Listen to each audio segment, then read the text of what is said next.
តើបងប្អូនទាំងអស់គ្នាថ្ងៃនេះអាកាសធាតុបែបត្រជាក់ៗអញ្ចឹងគឺយើងមានមុខម្ហូបមួយមុខដែរយើងហូបទៅសមជាមួយនឹងអាកាសធាតុបែបហ្នឹងគឺកញ្ច្រាំប្រហុកចំហុយគ្រឿងផ្សំរបស់យើងបងប្អូនយើងមានជាមួយនឹងសាច់ជ្រូកយើងមានប្រហុកយើងមានខ្ទឹមសជាមួយនឹងម្ទេសយើងធ្វើការកញ្ច្រាំប្រហុកជាមួយនឹងសាច់ជ្រូកខ្ទឹមសជាមួយនឹងម្ទេសរបស់យើងឲ្យម៉ត់ហើយយើងក៏មានបន្ថែមជាមួយនឹងគ្រឿងរបស់យើងបងប្អូនគឺមានស្ករមានប៊ីចេងយើងដាក់គ្រឿងរបស់យើងទៅហើយយើងក៏ធ្វើការកញ្ច្រាំចុះកញ្ច្រាំឡើងដើម្បីឲ្យស្ករហើយប៊ីចេងហ្នឹងវាចូលជាតិហើយក៏បងប្អូនកុំភ្លេចជាមួយនឹងអំពិលទុំណាបងប្អូនដើម្បីឲ្យវាមានរសជាតិជូរប្រៃ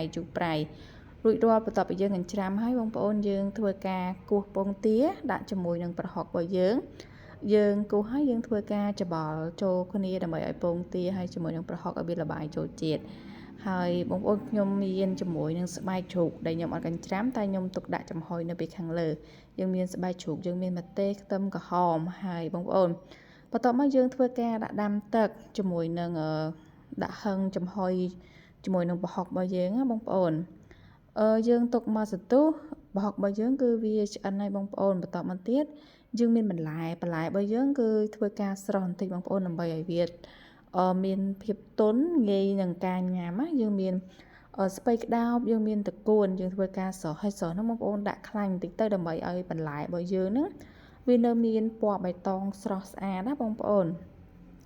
យើងធ្វើការស្រង់បន្លែរបស់យើងដាក់មកខ្នល់មួយលើកញ្ឆែងសិនណាបងប្អូនបន្លែរបស់យើងមានតកួនយើងមានស្ពៃក្តោបហើយមានជាមួយនឹងបន្លែផ្សេងទៀតដូចបងប្អូនបានឃើញអញ្ចឹងណាបងប្អូនអញ្ចឹងមុខម្ហូបយើងថ្ងៃហ្នឹងគឺមានតែប៉ុណ្ណឹងអរគុណច្រើនសម្រាប់